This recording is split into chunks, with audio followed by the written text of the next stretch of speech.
ஆயுதத்து நீட்சிக்கு அன்போடு வரவேற்கின்றோம். நரேந்திர மோடி அரசுக்கு நற்சான்று கிடைக்கும் வகையில ஏபிபி நீல்சன் நடத்திய சர்வேல சில பாஜகவுக்கு மகிழ்ச்சி தரக்கூடிய செய்திகள் கிடைத்திருக்கின்றன. அதாவது நரேந்திர மோடியுடைய தலைமையில நாடு முன்னேறுகிறதுன்னு 48%, சிறந்த தலைவராக இருக்கக்கூடிய தலைவர்கள சிறந்த தலைவராக நரேந்திர மோடி இருக்கிறார் அப்படின்னு 62%, அவர் இதுவரைக்கும் இருந்த பிரதமர்கள்ல சிறந்த பிரதமர் நரேந்திர மோடின்னு 32% சொல்லியிருக்கிறார்கள் அப்படிங்கிறது இந்த போல் சர்வேவுடைய கணிப்பு. இன்று தேர்தல் நடக்குமாயின் 301 சீட்டுகளை பாஜக கூட்டணி என்டிஏ ஜெயிக்கும் அப்படின்னு சொல்லியிருக்கிறது. ஒரு 30 சீட்டு குறைந்து 301 சீட்டுகளை பெற்று பெரும்பான்மையோட ஆட்சி அமைக்கிறதுக்கான என்டிஏ ஆட்சி அமைக்கிறதுக்கான வாய்ப்பு இருக்கிறது அப்படின்னு ஏபிபி நீல்சனுடைய சர்வே சொல்கிறது. இது கள நிலவரத்தை தான் சொல்கிறது. அமெரிக்க அதிபர் வேட்பாளர் களத்தில் இருக்கக்கூடிய ட்ரம்பும் கூட இந்தியாவுடைய சாதனையை பாராட்டுகிறார். அல்ல இது இவையெல்லாம் மாய பிம்பமா அப்படிங்கிற கேள்வியும் சேர்ந்து எழுகின்றன. இந்த நிகழ்ச்சியில் நம்மிடையே பங்கேற்கிறார்கள் திரு நாராயணன், பாரதிய ஜனதாவுடைய செய்தி தொடர்பாளர், அதே போல காங்கிரஸ் செய்தி தொடர்பாளர் திரு ஜோதி அவர்களும் நிகழ்ச்சியில் இணைகிறார்கள். இருவரையும் நிகழ்ச்சிக்கு அன்போடு வரவேற்கின்றோம். IMF சொல்லிருக்கிறது, ஏபிபி நீல்சன் சொல்லுது, மோடி சொல்லுது, மூடி அறிக்கை சொல்லுது, இதெல்லாம் நான் மறுக்கல. ஆனா இதே ஏபிபி நீல்சன் சர்வே பீகார் தேர்தல்ல பாஜக கூட்டணி ஆட்சி அமைக்கும்னு சொன்னது. அது நடக்கல. இதே போன்ற ஒரு சர்வே ஒப்பீனியன் போல், இது சர்வே ஒப்பீனியன் போல ஆட்சிக்கு வரும் அப்படின்னு சொன்னது. அது நடக்கல.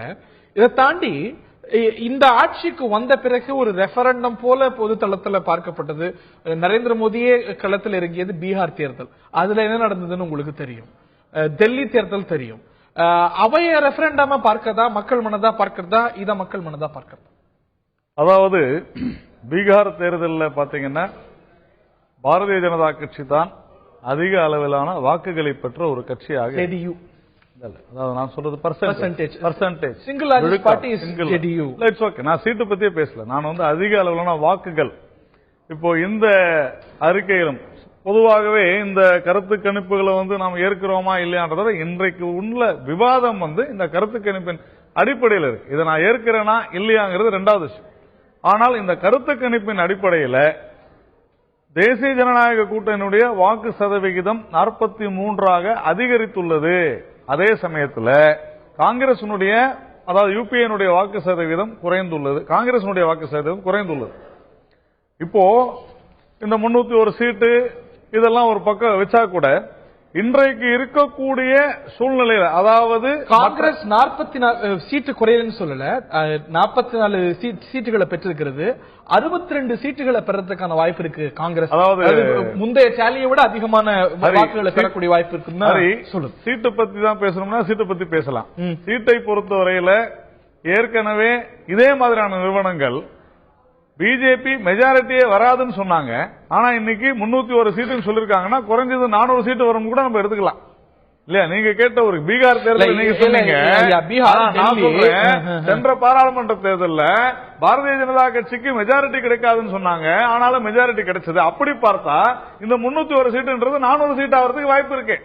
இல்ல, நான் இதே சர்வே படி பார்த்தா நரேந்திர மோடியுடைய செல்வாக்கு குறைந்து வருகிறதா அப்படின்னா 47% பேர் ஆமாங்கிறாங்க. கொடுத்த பிராமிசஸ்ல ஃபாலிங் ஷார்ட் அப்படிங்கும் போது அந்த ஒரு கருத்து வருது. அப்படி இருக்கும்போது இது கூடும்னு எப்படி சொல்ல முடியும்? அதாவது இது ஒரு நல்ல டிபேட்டா பேசணும்னா இது இன்னும் நிறைவடையவில்லையா அப்படின்னு கேட்டாக்க இன்னும் நிறைவடையவில்லைன்னு பாப்புலாரிட்டி குறையுது. 46% இந்த சர்வே எடுத்துக்கிட்டாலும் சரிதான், நீங்க சொல்ற விஷயம் சரிதான். அந்த பாப்புலாரிட்டி ஒருவேளை இது சொல்வது உண்மையாக இருந்தாலும் கூட இந்த ஆட்சியினுடைய அரசினுடைய ஸ்திரத்தன்மையை குலைப்பதற்காக தொடர்ந்து 1.5 வருடங்களாக வேலை செய்து கொண்டிருக்கும் காங்கிரஸ் மற்றும் எதிர்க்கட்சிகள், இதுல குறிப்பா இந்த சகிப்பின்மை என்கின்ற ஒரு வார்த்தையை எல்லாம் சொல்லி ஸ்திரத்தன்மையை குலைப்பதற்காக தொடர்ந்து பல பிரச்சனைகளை இந்த அரசுக்கு கொடுத்துக் கொண்டிருக்கும் பொழுது சகிப்புத்தன்மையோடு இந்த அத்துணை பிரச்சனைகளையும் எதிர்கொண்டு ஒரு மிகச்சிறந்த கட்டமைப்புகளை உருவாக்கி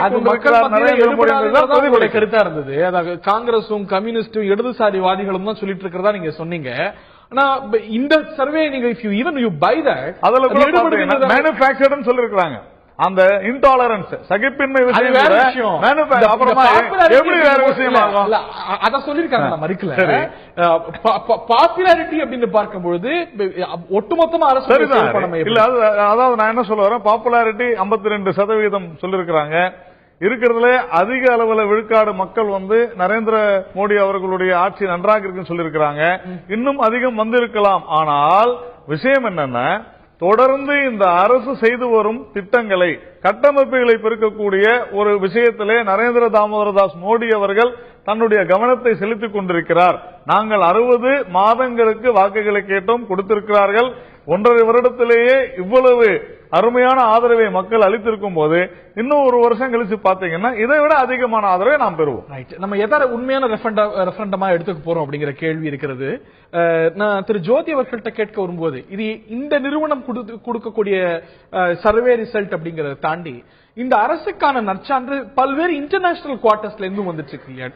டொனால்ட் ட்ரம்ப் சொல்றார், அதே போல IMF சொல்கிறது, இன்னமும் கூட மிக வேகமாக உலகத்தில் வளரக்கூடிய பொருளாதாரமா இந்தியா தான் காட்டப்படுது, IMF ஆல காட்டப்படுது. மூடி அறிக்கையை பாராட்டுகிறது.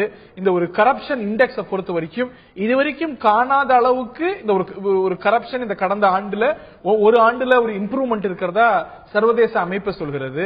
இந்த ஒரு கரப்ஷன் இண்டெக்ஸை கொடுக்கக்கூடிய இது சொல்கிறது. இவையெல்லாம் பாசிட்டிவ் சைன்ஸா ஏன் பார்க்க கூடாது?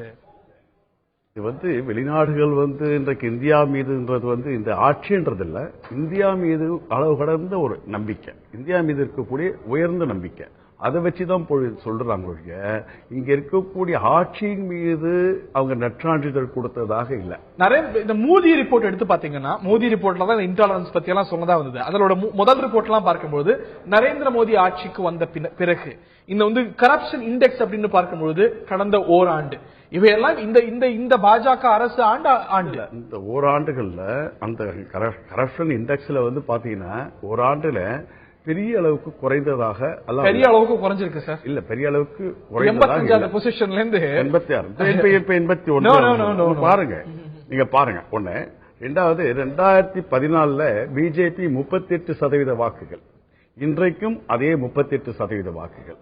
காங்கிரஸ் கட்சி 2014 21%, ஆனா இன்றைக்கு 28%. இன்றைக்கு பார்த்தோம் சொன்னா 85 அப்படிங்கிற பொசிஷன்ல இருந்து 76 அப்படிங்கிறது கணிசமான இம்ப்ரூவ்மெண்ட். இது இந்த தேசத்துக்குடைய இது வழியா இந்த ஆட்சியின் மீது அல்ல, ஆனா இன்றைக்கு ஆட்சியின் மீது அப்படி பார்த்தோம் சொன்னா ஹைதராபாத்ல நடக்கக்கூடிய ஒரு சம்பவம் பாஜக சம்பந்தப்பட்டது, இல்லாட்டி வேற ஒரு உத்தரப்பிரதேசத்தில் நடக்கக்கூடிய சம்பவம் ஆட்சியுடையது. இந்த மாதிரி பாசிட்டிவ் சென்ஸ் தேசத்துடைய அப்படி இல்லை. ஏற்கனவே இன்றைக்கு இருக்கக்கூடிய சூழ்நிலை. ஆனா இப்ப கூட பாத்தீங்கன்னா இன்றைக்கு பாரதிய ஜனதா அரசுல சில அரசு அதிகாரிகள் ஊழல் செய்திருக்காங்க, அல்லது இந்த அரசு அதிகாரிகள் எந்த ஊழல் இல்ல, பிஜேபி அரசு அதிகாரிகள் ஊழல் செய்ததாக அவர்கள் மீது வழக்கு தொடுத்திருக்கிறது. இப்ப 2G போல அரசு, நான் சொல்றது அரசு அதிகாரிகள், இப்பொழுது அரசு அதிகாரி ஊழல் செய்திருக்காங்க. அதே மாதிரி அப்படி எல்லாம் திட்டமிட்டு சொல்லல. அதே நேரத்தில் இவங்க என்ன சொல்றாங்க சொன்னா, இந்த நாட்டுடைய ரகசியங்களை விற்பதை செய்ததாக கூட சில பேர் கைது செய்யப்பட்டிருக்காங்க. யாருன்னு கேட்கிறாங்க. யாருங்க? அதிகாரிகள். அந்த பேர்கள் அதிகாரிகள். அப்படின்னா ஒட்டுமொத்தமா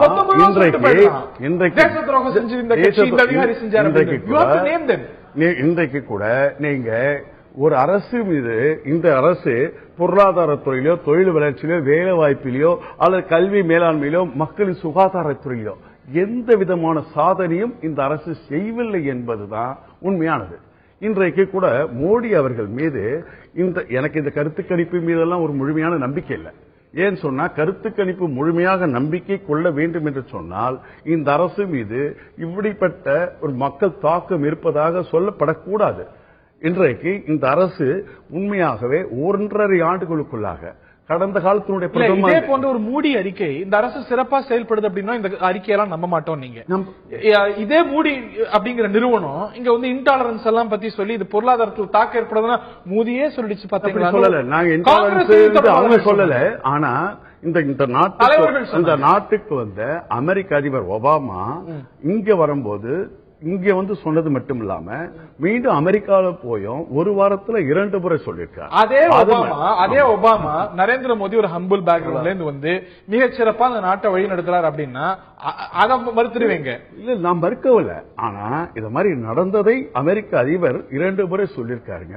இன்றைக்கு இந்தியாவில் பார்த்தோம் என்று சொன்னால் இன்னைக்கு எந்த வேலை வாய்ப்பு ஏதாவது அதிகப்படுத்தப்பட்டிருக்கிறது, இன்னும் ஏதாவது சொல்லணும்னா இன்றைக்கு 4.7% வேலை வாய்ப்பு குறைந்திருக்கிறது எல்லா விதத்திலையும். நீங்க நான் அதை எடுத்து உங்ககிட்ட கொடுக்கிறேன் பாருங்க. வேலைவாய்ப்பு 4.7% விழுக்காடு அதிகரித்துள்ளது. வேலை வாய்ப்பின்மை சில மாதங்களுக்குள் வேலையில்லாத மக்களின் எண்ணிக்கை அதிகரித்துள்ளது. அதே மாதிரி 100 நாள் வேலை வாய்ப்பு திட்டத்தை, ஊரக வேலை திட்டத்தில் மொத்தம் 60 விழுக்காடு மக்களுக்கு இன்றைக்கு வேலை வாய்ப்பு இல்லை. ஊரக வேலை வாய்ப்பு திட்டத்துல இன்னும் சொல்ல போனா மூடுவேன் கொள்ளுவேன் நாங்க. ஆனா மாறாக உங்களுடைய பாதையிலே போய் அதுக்கான அலோகேஷன் இன்க்ரீஸ் பண்ணிருந்தாங்க. 5.7 விழுக்காடு வேலை வாய்ப்பின்மை அதிகரித்து விட்டது. அதுல அது மட்டுமில்ல, தகவல் தொழில்நுட்பத்துறையில 57% பெண்களும் 42% ஆண்களும் வேலை இழந்திருக்காங்க.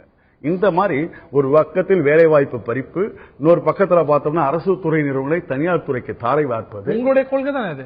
எங்க கொள்கை என்பது நாங்க செய்யும் போது இப்படிப்பட்ட கட்டமைப்பெல்லாம் இப்படியெல்லாம் வேலை வாய்ப்பு நாங்க செய்த பாதையில நாங்க போன பாதையில தான் பாரதிய ஜனதா போதுன்னு சொல்றீங்களா? பொதுத்துறை நிறுவனங்களை டிஸ்இன்வெஸ்ட்மெண்ட் பொறுத்த வரைக்கும் அது நலிந்த நிறுவனங்கள் டார்கெட் நிர்ணயித்து இவ்வளவு கோடி, இவ்வளவு 30,000 கோடி, 90,000 கோடி அப்படின்னு டார்கெட் நிர்ணயிக்கப்பட்டது. அப்போ கேட்கும் போது லாபகரமான நிறுவனங்கள் டிஸ்இன்வெஸ்ட் பண்றீங்க அப்படிங்கும்போது நஷ்டமான நிறுவனத்தை யாரும் வாங்குவாங்க? உங்க நல்வாழ்வுத்துறையில பாத்தீங்கன்னா 6,000 கோடி ரூபாயை குறைஞ்சிருக்கீங்க. ஓகே, நான் திரு நாராயணன் அவர்கிட்ட கேட்க வரும்போது வளர்ச்சி, நரேந்திர மோடி ஆட்சியில சாதனை அப்படின்னு நீங்க ஒரு பக்கம் சொல்ல, இந்த இன்டர்நேஷனல் ஏஜென்சிஸ் எல்லாம் குறிப்பிட, இந்த கருத்து கணிப்புகளை குறிப்பிட, பொருளாதாரத்துல முக்கிய பங்காற்றக்கூடிய ஆர்பிஐ உடைய கவர்னர் இவங்க காட்டக்கூடிய ஜிடிபியில எனக்கு நம்பிக்கை இல்லைங்கிற. அதாவது பொருளாதாரத்தை பொறுத்தவரையில again I confine myself to this debate on AC Nielsen. இது சொல்லும் அடிப்படையில தான் இதெல்லாம் தொடர்போடு விவாதம் அதுதான். அப்படி இருக்கும்பொழுது பொருளாதாரம் மிக சிறப்பாக வளர்ந்திருக்கிறது என்பதைத்தான் இந்த ஆய்வானது சொல்லி இருக்கிறது. ஒன்று. ஆய்வு சொல்றதா நீங்க சொல்றீங்க, பொருளாதாரத்தை பத்தி ஸ்பெசிபிக்கா கொஸ்டின் இல்லைனாலும் கூட இல்ல இருக்கு. As per opinion poll, 48% respondents agree that country's economy has improved. வளர்ந்திருக்கிறது. எப்படி இல்லன்னு சொல்லுவீங்க? அதே போல பணவீக்கம் குறைந்துள்ளதான்னு கேட்கிறாங்க, குறைந்துள்ளதுன்னு சொல்றாங்க. அதே போல இந்த நாட்டை மிக சிறப்பாக முன்னெடுத்து செல்வதற்குண்டான தலைவர் யார் என்று கேட்டால் 62 விழுக்காடுகள் சொல்லி இருக்கிறார்கள். அப்படின்னா பிரதமர் நரேந்திர மோடி 32% சொல்றாங்க, அதிகமான வாக்கு அவருக்கு வருது. பட் மை क्वेश्चन இஸ், பொருளாதார சிறப்பா இருக்கு அப்படின்னு இந்த சர்வே சொன்னா இதுல ஒரு கான்பிடென்டான அத்தாரிட்டியா ஆர்பிஐ இருக்கு. ஆர்பிஐ உடைய கவர்னர் இப்படி வந்து 7%, 8% காட்டக்கூடிய இந்த அலகுல, இந்த பாராமீட்டர்ல எனக்கு ஏற்பில்லை. RBI is separate party sir. அவர் வந்து அவருடைய கருத்தை சொல்றாரு. தவறு என்ன இருக்குது? அவர் மட்டும் சொல்றாங்க. அவர் இல்ல தவறா சொல்றீங்க. இன்னைக்கு ஜிடிபி என்ன, இப்ப வரப்போகிற பட்ஜெட் அந்த ஸ்கேல் நம்மளுடைய ஜிடிபி இன்க்ரீஸ் ஆயிருக்குதா இல்லையான்றதா? இன்க்ரீஸ் ஆகிறதுக்கான நீங்க பயன்படுத்தக்கூடிய அலகு சந்தேகத்துக்குரியங்க. ஒவ்வொருத்தர் ஒரு மாதிரி தானே பாக்குறாங்க. ஆர்பிஐ சொல்லிட்டு தான் இல்லங்க, ஆர்பிஐ சொன்னதுனால 7.5% இல்லாத போயிடுமா? இல்லங்க, நீங்க வந்து இல்ல ஹரி, நீங்க do you accept the GDP figures given by the government is based on a specific parameter. ஆட்சிக்கு வந்த பிறகு மாற்றப்படுது. அதை அளக்கக்கூடிய முறை, அந்த அளக்கக்கூடிய முறை அவருடைய கருத்து இல்ல. அவர் ரகுராம் ராஜனுடைய கருத்து, இந்த நாட்டுடைய தலைமை பொருளாதார ஆலோசகர் உங்களால நரேந்திர மோடி அரசு அவர் அப்படி சொல்லல. அவர் அப்படி இட்ஸ் பெர்ப்ளெக்சிங் அப்படின்னு இன்னைக்கு இல்ல, சில மாதங்களுக்கு முன்பாக இல்ல. அதுதான் சொல்றேன். இப்ப இந்த முறை வரும்பொழுது இதனுடைய இந்த புதிதாக மாற்றப்பட்டுள்ள நீங்க சொல்றீங்க இல்லையா, அதனுடைய வழிமுறைகள் என்ன, இதனால் அப்படி மாற்றப்பட்டது, இது எப்படி சர்வதேச அளவுல எடுத்துக்கொண்டு சென்றிருக்கிறோம்ன்றது கண்டிப்பா புரியுது. எக்கனாமிக் எக்ஸ்பர்ட்ஸ், அதுவும் அரசுடைய அங்கமா இருக்கக்கூடிய இருவர் சொல்லும்போது இந்த நாட்டை வந்து ஒரு பெரிய ஒரு எக்கனாமிக் எக்ஸ்பர்ட் ஆண்டுகிட்டு இருந்தாருன்னா பொருளாதாரம் பெருசா வளர்ந்து போச்சா? 10 வருஷம் நீங்க அப்புறமா இந்த அரசாங்கத்துக்கு பொருளாதார ரீதியா ஆலோசனை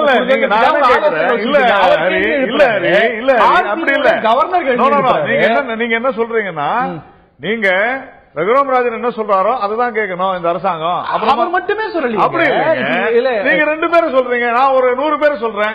எஸ் குருமூர்த்தி சொல்லிருக்கிறாரு, அருமையா இருக்கு. அரசு பொறுப்புல எவ்வளவு பேர் சொல்றேன் இல்லங்க, இவங்க 2 பேருமே பொருளாதாரம் சார்ந்த இருக்கட்டும். அவங்க அவங்களுடைய பார்வையில இருந்து அதை சொல்றாங்க, அவ்வளவுதான். ஆனா அதுதான் வந்து அபிஷியல் கிடையாது, அதை புரிஞ்சுங்க. இது வந்து நிதி அமைச்சர் பாராளுமன்றத்தில் இதை சொல்லும் பொழுது to you accept it or not அப்படிங்கறத விஷயமே. நாம ஒரு விஷயத்தை முன்வைக்கிறோம், இந்த மாதிரியான கால்குலேஷன் அதை எடுத்துட்டு போறோம். கண்டிப்பாக அதனுடைய தாக்கம் இந்த பட்ஜெட்ல தெரிய போகுது. இந்த ஆதரவு இருக்கு அப்படிங்கிற இந்த ஒரு கருத்து புறந்தள்ளக்கூடியதல்ல. இது வந்து ஒரு டொமஸ்டிக் செக்டர்லயும் வந்துட்டு இருக்கிறது, சர்வதேச முக்கியமான அமைப்புகள் சொல்லிட்டு இருக்கு. அப்படிங்கும்போது இது புறந்தள்ளக்கூடியதல்ல. அண்டர் கரண்ட்ல இருக்கக்கூடிய ஒரு விஷயத்தை நீங்க பார்க்க மறுக்கிறீங்களோ? ஏன்னா இதே சர்வேல உங்களுடைய சான்சஸ் இன்க்ரீஸ் ஆகுதுன்னு சொல்லுது. அப்படியெல்லாம் இல்ல. இன்றைக்கு பிரதமர் மோடி தன் சொந்த மாநிலத்திலேயே அவர் ஆட்சி செய்து கொண்டில 36 உள்ளாட்சி நகராட்சி தேர்தலில் அவங்க காங்கிரஸ் ஒண்ணுதான் இருந்தது. ஆனா 31 இடத்துல ஜெயிச்சவங்க, இன்றைக்கு காங்கிரஸ் 31 இடத்துல ஜெயிச்சிருக்கு, பிஜேபி வந்து 6 இடத்துல தான் ஜெயிச்சிருக்கு. நீங்க அந்த இடத்துல நடந்ததுல பாத்தீங்கன்னா 70% காங்கிரஸ் வெற்றி பெற்றிருக்கிறது. 75%, 80% இருந்த பாரதிய ஜனதா 30% கூட இன்றைக்கு வெற்றி பெற முடியாத நிலைமை. அது மட்டுமல்ல,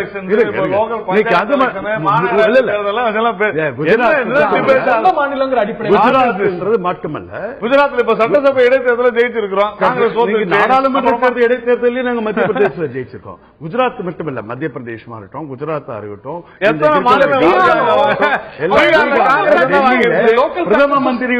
பிரதம மோடியினுடைய அந்த பெரிய வார்த்தை ஜாலத்தினால பேசிய அவர் யூபில 2 சீட் ஜெயிச்சிருக்காங்க.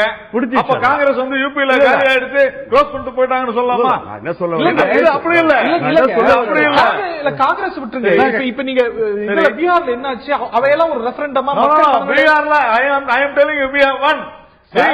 ஆமா சார், நீங்க ஆட்சி அமைச்சோன்ன 31% தான் பெற்று இருக்கிறார்கள். அதனால 63%. இப்ப நான் விகிதாச்சாரம் பேசினா ஒதுக்க மாட்டீங்க. இன்னைக்கு ப்ரொபோஷனல் ரெப்ரசன்டேஷன் இல்லை, அதுதான் நாங்க சொல்லிட்டு இருக்கோம். ஆனா 1.5 வருஷமா எல்லாருமே அதுதான் பேசிக் கொண்டிருந்தார்கள். அதான உண்மை.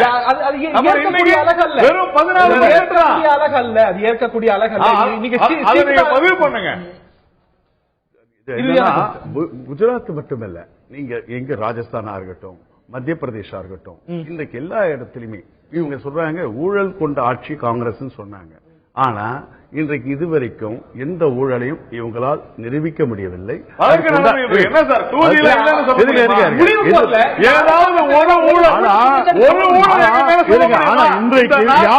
இன்றைக்கு வியாபம் ஊழல், இன்றைக்கு சத்தீஸ்கர்ல 36,000 சத்தீஸ்கர் மாநிலத்தில் 36,000 கோடியுடைய சத்தீஸ்கர்ல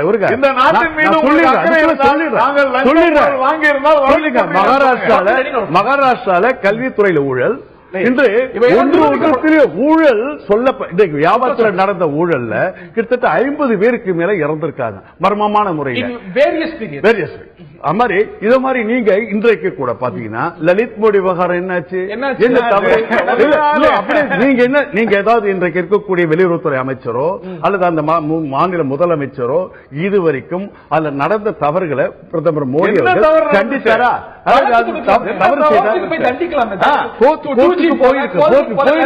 இன்றைக்கு வரைக்கும் வியாபம் கோர்ட்ல போயிருக்கு, நல்ல